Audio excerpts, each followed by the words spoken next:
Okay. तो hello everyone, आज हम रीड करने वाले हैं शेड्यूल्ड और ट्राइबल एरियाज के बारे में। ठीक है। तो बेसिकली चैप्टर 24 है हमारी पॉलिटी का ये। और कॉन्स्टिट्यूशनल प्रोविजंस क्या क्या है, जो आर्टिकल 244 और 244 ए है वो डील करता है शेड्यूल और ट्राइबल एरियाज के साथ। हमारा पार्ट 10 जो है कॉन्स्टिट्यूशन का वो डील करता है हमारी शेड्यूल और ट्राइबल एरियाज के पास। ठीक है।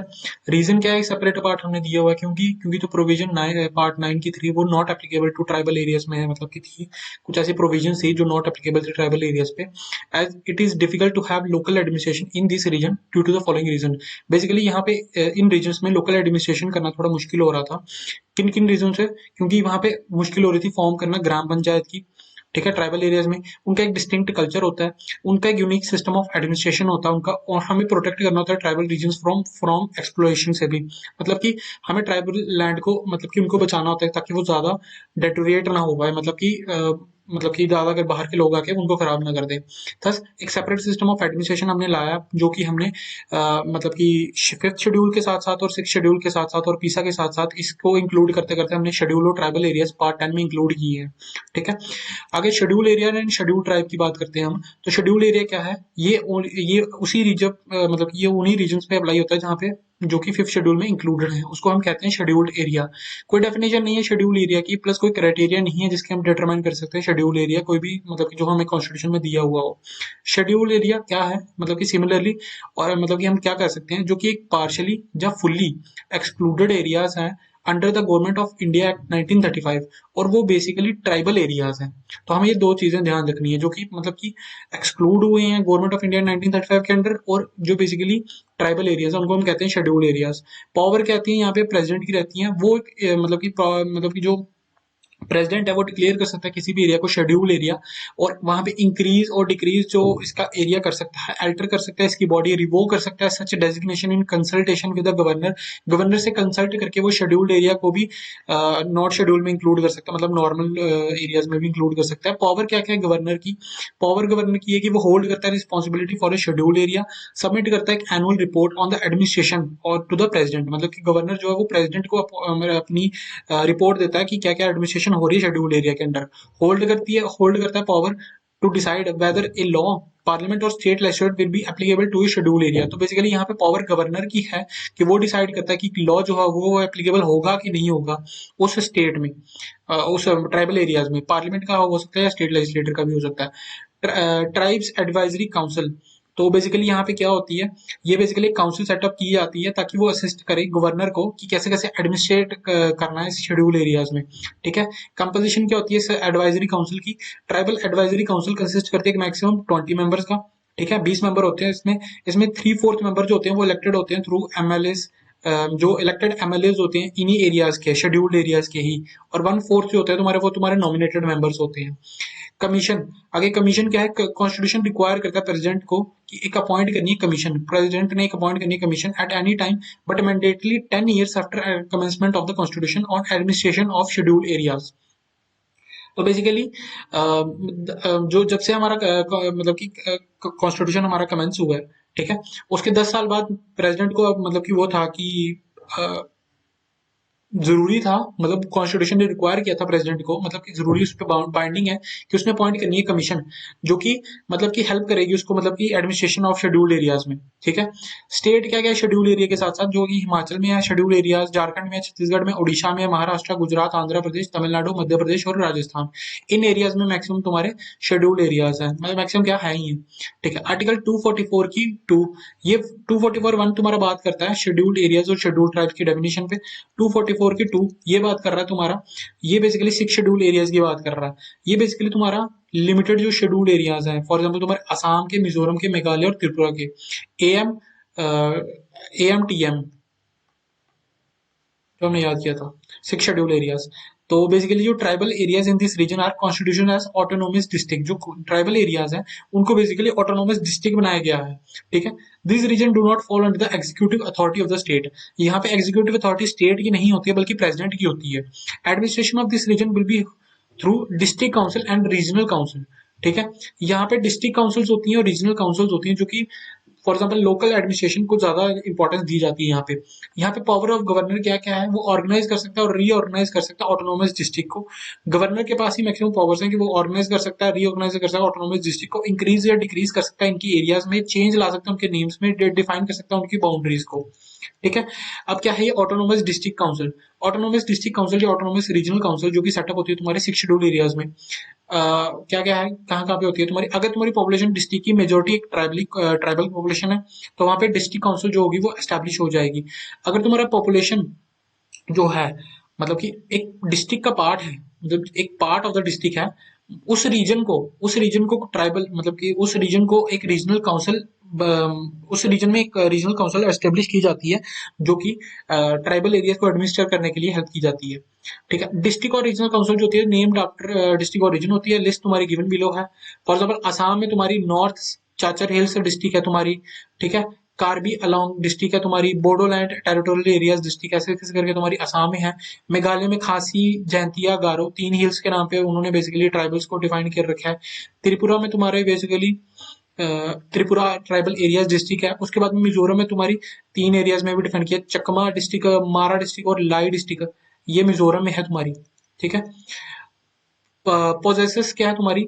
ये लेजिस्लेटिव पावर भी पोजेस करती है, एग्जीक्यूटिव पावर एक्सेस करती है और जुडिशियल पावर। इस काउंसिल के पास बेसिकली तीनों पावर्स होती हैं तुम्हारी।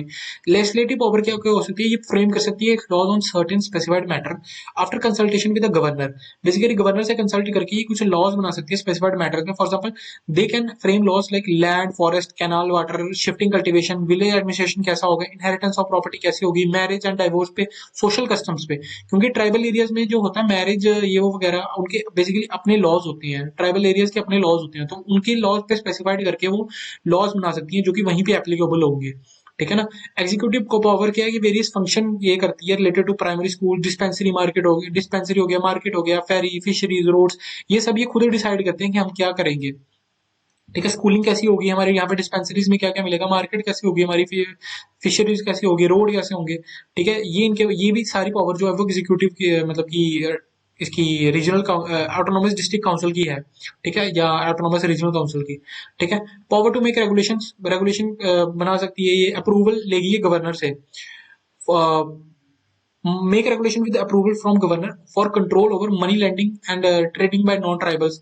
तो ट्रेडिंग भी कर सकते हैं नॉन ट्राइबल्स, और मनी लैंडिंग जो प्रोसेस मतलब कि जैसे समझ लो ट्राइबल एरियाज में मैक्सिमम बार्टर सिस्टम हो गया तुम्हारा, ये वो वगैरह जब चीजें वैसे पुराने धनी वाला सिस्टम चल रहा तुम्हारा कि हाँ एक उधार देगा बंदा और वही वही वाला। तो ये रेगुलेशंस बना सकती है उस चीज की भी। जुडिशियल पावर क्या है, ये रेजोल्यूशन ला सकती है कॉन्फ्लिक्ट्स पे भी, तो ये खुद ही डिसाइड करेगी, मतलब कि सॉल्यूशन जो खुद ही देगी। क्रिएशन कर सकती है रेजोल्यूशन मैकेनिज्म का। ऑटोनोमस डिस्ट्रिक्ट काउंसिल और autonomous regional council can constitute village council and courts to resolve conflict between tribes. तो बेसिकली अगर तुम्हारे ट्राइब्स के बीच में कॉन्फ्लिक्ट है तो ये बेसिकली विलेज काउंसिल और कोर्ट सेटअप कर सकती है जो कि तुम्हारी हेड होगी और कंक्लूड करेगी इस चीज को कि क्या क्या सोल्यूशन होगा इस चीज का अगर तुम्हारी दो ट्राइब्स के बीच में कॉन्फ्लिक्ट है तो। ठीक है। अपील जो होगी वो लाई करेगी तुम्हारी ऑटोनोमस डिस्ट्रिक्ट काउंसिल और ऑटोनोमस रीजनल काउंसिल के पास। ठीक है। मतलब कि बेसिकली विलेज काउंसिल ये सेटअप करेंगे, विलेज काउंसिल सेटअप करेंगे और इसके ऊपर तुम्हारी ऑटोनोमस रीजनल काउंसिल होगी। ठीक है। ये जो विलेज काउंसिल होगी ये डील करेगी अगर तुम्हारा इश्यूज आ रहा है तुम्हारे ट्राइब्स के बीच में, अगर ये अपील करनी होगी तो यहाँ पे कर सकते हैं। ठीक है। और जुडिस्डिक्शन ऑफ हाई कोर्ट क्या है? Over the cases need to be specified by the governor.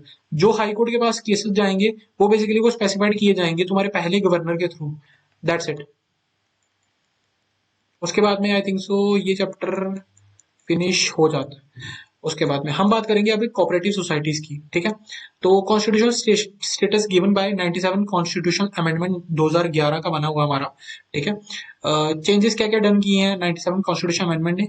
इसने basically right to form cooperative societies fundamental right बना दिया आर्टिकल 19 के अंडर। ठीक है। इंक्लूड किया new DPSP on promotion of cooperative societies article 43 B.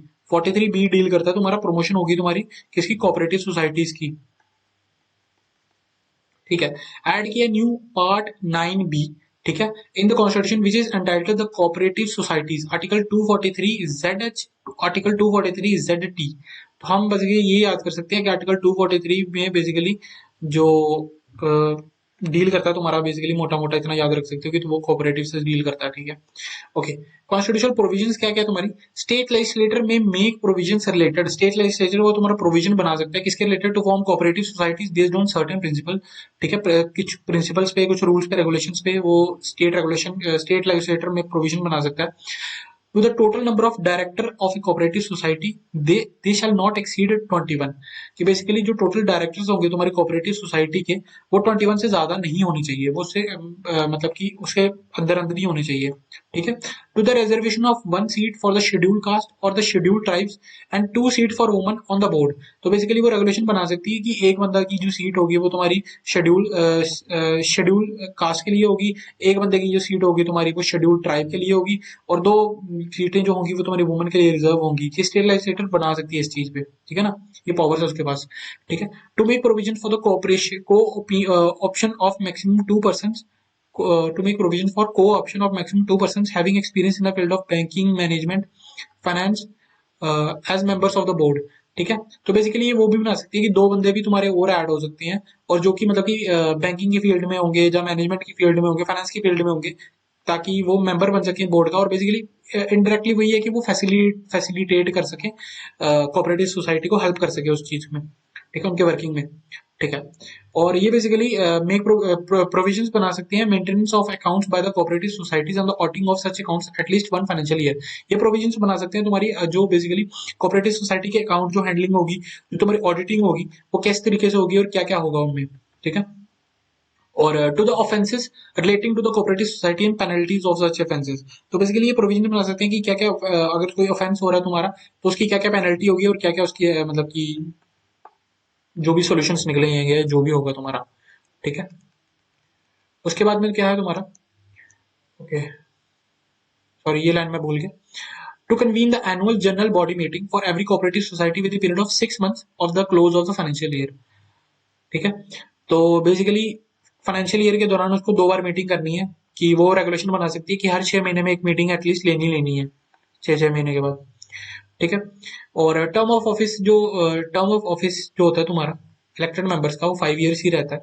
जो इलेक्टेड मेंबर्स होते हैं तुम्हारे इसमें कोऑपरेटिव सोसाइटी में, ठीक है, उनका 5 year का ही टर्म रहता है, इतना याद रखना है। इलेक्शन ऑफ बोर्ड जो होगा वो कंडक्ट किया जाएगा before the expiry of the term of the board.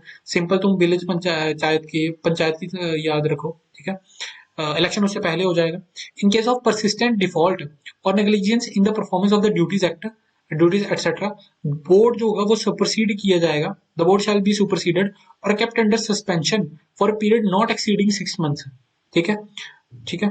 तो बेसिकली अगर तुम्हारा कोई परसिस्टेंट डिफॉल्ट, लगातार तुम्हारा कोई डिफॉल्ट हुआ जा रहा है तुम्हारा कोऑपरेटिव सोसाइटी में, ठीक है, उसके बाद में अगर तुम्हारा कोई ड्यूटी तुम्हारी अच्छी परफॉर्म नहीं हो रही, तुम्हारी ड्यूटी को इग्नोर किया जा रहा है, तो इस चीज पे जो बोर्ड है ना, वो सुपरसीड कर सकता है, बोर्ड उसके अपने अंडर ले सकता है कोऑपरेटिव सोसाइटी को, ठीक है। और जहां तो उसको बेसिकली वो सस्पेंड कर सकता है मिनिमम 6 महीने के लिए, सॉरी मैक्सिमम 6 महीने के लिए, ठीक है, 6 months मैक्स, ठीक है। और इसके अंदर मतलब उससे अंदर अंदर ही मतलब वो कर सकता है, 2 महीने के लिए दे, 3 महीने के लिए दे, 4 महीने के लिए दे, बट 6 महीने से ज्यादा नहीं दे सकता, सुपर सस्पेंशन नहीं दे सकता। रीजंस क्या क्या थे तुम्हारे 97 कॉन्स्टिट्यूशन अमेंडमेंट के, कि वो रिवाइटलाइज करेगा इंस्टीट्यूशन को, ताकि वो इंश्योर कर सके उनकी contribution in the economic development को, बेसिकली इनको रिवाइटलाइज करना, इनको पावर देना थोड़ी, कि हाँ चलो ये भी डेवलपमेंट में हेल्प करे। इंश्योर करना उनकी ऑटोनॉमी, डेमोक्रेटिक फंक्शनिंग और प्रोफेशनल मैनेजमेंट को भी, to keep the cooperative free from the unnecessary outside influence and also ensure करना उनकी autonomous organization setup को, ठीक है। मतलब कि जैसे समझ लो मतलब कि अमूल की डेयरी है, ये वो अमूल की फैक्ट्री है, तो बेसिकली सारे फार्मर्स अपना एक सेटअप करते हैं कि हाँ हम हेल्प करेंगे, हम मतलब कि लाएंगे हमारा इकट्ठा एक दूध, सारा प्रोडक्ट हम बनाएंगे, फिर वो अमूल को भेजेंगे और अमूल आगे बेचेगा। तो उन सबको एक रेमुनरेशन प्रोवाइड हो रही होती है, उन सबको एक क्या बोलते हैं डेली का, मतलब कि कहना ये है कि हाँ हमें वर्क करना है। जरूरी नहीं है कि हम मार्केट में जाएंगे, हमको कोई और बंदा कहेगा कि नहीं हमने नहीं खरीदना, या कोई और लीडर आ जाएगा जो कि मतलब कि उनको हार्म कर पहुंचाएगा या कुछ भी करेगा, कि हाँ उनके साथ मतलब कोई आउटसाइड इंटरफेरेंस ना हो। इंश्योर करना उनकी इंश्योर करना the accountability of management towards the members of the stakeholder. ये भी था कि 97 अमेंडमेंट से ये होगा कि जो अकाउंटेबिलिटी होगी तुम्हारी मैनेजमेंट की, उनकी मेंबर्स के थ्रू या उनके स्टेक होल्डर्स के थ्रू, या उसके बाद में हमारा चैप्टर आया था 26, ये हमारा डील करता है ऑफिशियल लैंग्वेजेस से। क्या है ये? तो बेसिकली पार्ट कौन सा है ये? 17, पार्ट एक्स भी आई, हाँ 17, ठीक है।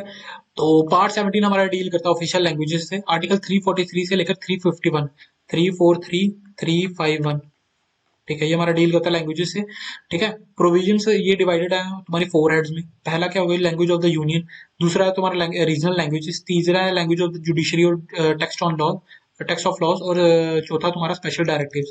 तो basically language of the union के बारे में क्या कहा है, ठीक है। Official language of the union जो होगी तुम्हारी, जो थी वो official language of the union Hindi written in Devanagari script है। तो बेसिकली ऑफिशियल लैंग्वेज जो तुम्हारी यूनियन की है वो तुम्हारी हिंदी है, देवनागरी स्क्रिप्ट में जो लिखी हुई है। But numerals to be used in international form, जो न्यूमेरिकल्स है वो तुम्हारे इंटरनेशनल फॉर्मेट है, वही 1 2 3 4 5 6, नॉट जो हिंदी लैंग्वेजेस में है। 1950 से 1965 तक हमारा ऐसा हो गया था कि English language continue to be use for all official purposes, जो इंग्लिश लैंग्वेज भी यूज हो रही थी तुम्हारी ऑल ऑफिशियल पर्पस के लिए। आफ्टर दैट पार्लियामेंट जो है वो प्रोवाइड, आफ्टर दैट पार्लियामेंट में provide for the continuous use of English language. तो पार्लियामेंट जो है वो बता सकता था कि हाँ इसको कंटिन्यू करना है या नहीं करना है, ठीक है। 15 साल हमारा ये चला था, ठीक है। पार्लियामेंट ने इनेक्ट किया था ऑफिशियल लैंग्वेजेस एक्ट 1963 में, 2 साल पहले ही कर लिया था, for the continued use of English even after 1965 in addition to Hindi for all official purposes. तो पार्लियामेंट ने कर दिया था कि इंग्लिश भी हम यूज करेंगे ऑल ऑफिशियल पर्पस के लिए। 1955 और देन इन 1960 जो प्रेसिडेंट है should अपॉइंट करेगा commission to make the recommendation with regard to the progressive use of Hindi language and other issues. तो 1955 और उसके बाद में 1960 में एक जो प्रेसिडेंट है वो प्रेसिडेंट मतलब ऐसा कहा गया था कि प्रेसिडेंट को अपॉइंट करनी है कमीशन जो कि रिकमेंडेशन देगा कि हिंदी को चलाना है या नहीं चलाना है, या अदर मतलब कि जो भी इश्यूज आ रहे हैं तुम्हारे लैंग्वेज के इशू में, ठीक है। तो पार्लियामेंट की जो कमेटी थी वो सेटअप हुई थी, पार्लियामेंट की भी एक कमेटी बनी थी to be constituted for examining the recommendations of the commission and to report its views on them to the president। तो बेसिकली पहले एक कमीशन बना, कमीशन पे पार्लियामेंट की कमेटी बनी, ठीक है, जो कि उसके रिकमेंडेशंस पे डील करेगी और फिर बाद में वो प्रेसिडेंट को देगी कि हाँ ये करना है या नहीं करना है, ठीक है। तो प्रेसिडेंट ने अपॉइंट किया था, ठीक है, president appointed language commission under the B K Kher in 1955। तो हमें याद रखना कि खेर हमारा बेसिकली टीचर था, खेर मास्टर। तो बेसिकली वो इंग्लिश पढ़ाता, तो मैं वहां से याद रख सकता हूँ कि ये वगैरह, ठीक है। तो बीजी खेर जो भी है 1955 में बेसिकली सेटअप की थी ऑफिशियल लैंग्वेज कमीशन। 1957 में पार्लियामेंट ने कॉन्स्टिट्यूट की थी कमेटी अंदर गोविंद गोविंद बल्लभ पंत टू एग्जामिन किया जाए तुम्हारे बीके खेर की committee report. No official language commission commission in 1960। 1960 में कोई तुम्हारी ऑफिशियल लैंग्वेज कमीशन नहीं सेटअप हुई थी। ऑफिशियल लैंग्वेज एक्ट तुम्हारा अमेंड हुआ था 1967 में, ताकि make use of English in addition to Hindi compulsory in certain cases.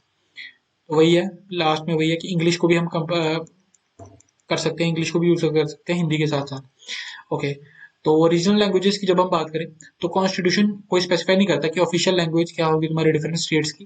जो स्टेट लेजिस्लेटर है वो अडॉप्ट कर सकता है एनी वन और more languages as official language of the state. जो ऑफिशियल लैंग्वेजेस एक्ट है तुम्हारा 1963 का, वो स्टेट करता है कि English should be use for the purpose of communication between the union and the non Hindi states. जो नॉन हिंदी स्टेट्स हैं तुम्हारी, फॉर एग्जाम्पल तुम्हारी साउथ की जो स्टेट्स हैं, तो उनका और यूनियन का जो बेसिकली तुम्हारा कम्युनिकेशन होगा वो सिर्फ वो इंग्लिश में हो सकता है, ठीक है, ओके। बट टू और more states are free to agree to use Hindi instead of English for communication between themselves. तो बेसिकली वो कह सकता है कि जो नॉन हिंदी स्टेट्स भी है वो हिंदी भी यूज कर सकती हैं, या दो स्टेट्स जो हैं नॉर्मली नॉर्थ की भी यूज कर सकती हैं हिंदी, कोई भी दो स्टेट्स मतलब कि हिंदी यूज कर सकती हैं अपने मीडियम ऑफ जो भी है ट्रांजेक्शन की मीडियम ऑफ कम्युनिकेशन जो है। In order to protect the linguistic interest of the minorities in the state, on a demand being made by the substantial proportion of the population of the state, president direct कर सकता है कि जो demanded language है वो भी officially recognize in the state. तो basically जो माइनॉरिटीज हैं तुम्हारी स्टेट में, ठीक है, अगर तुम्हारी पॉपुलेशन सब्सटेंशियल पॉपुलेशन देती है डिमांड कि हाँ हमें ये लैंग्वेज को ऑफिशियल लैंग्वेज बनाना है स्टेट का, ठीक है, तो प्रेसिडेंट डायरेक्ट कर सकता है कि वो डिमांडेड लैंग्वेज जो है वो ऑफिशियल लैंग्वेज बन जाएगी स्टेट की, ठीक है।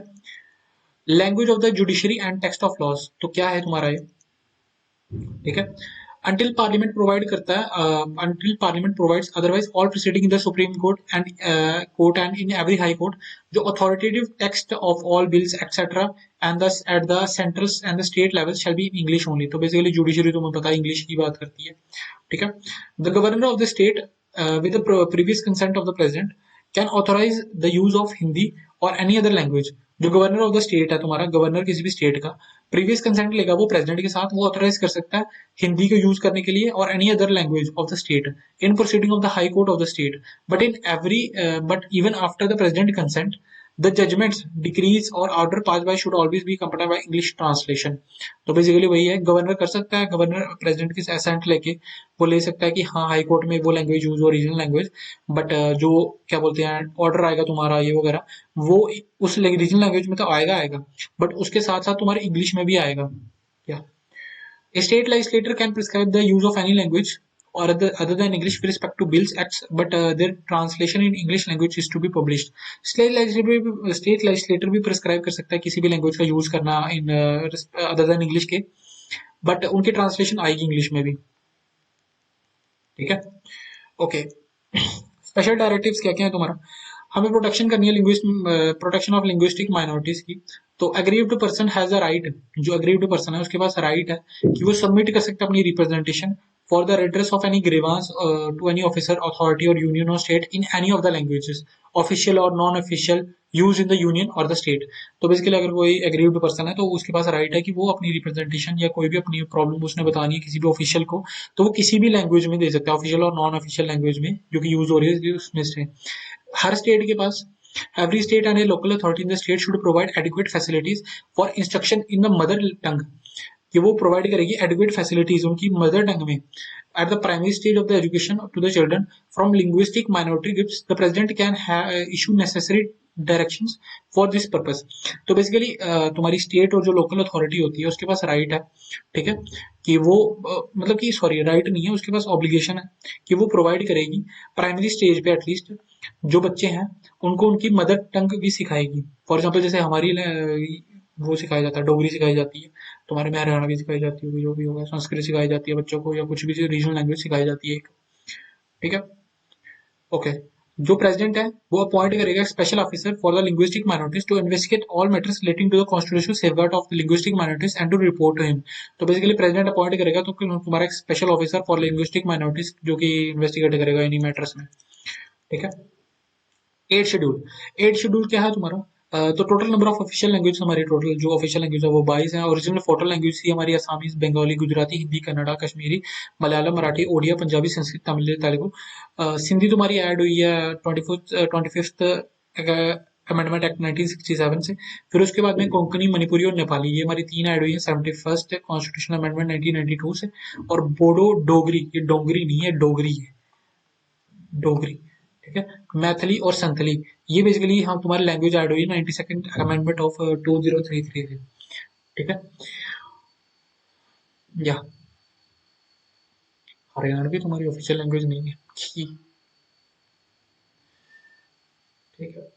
क्लासिकल लैंग्वेजेस तुम्हारी उसका क्या क्या स्टेटस है. 2004 में गवर्नमेंट ऑफ इंडिया ने डिसाइड किए क्रिएट करना एक new category of languages called classical languages.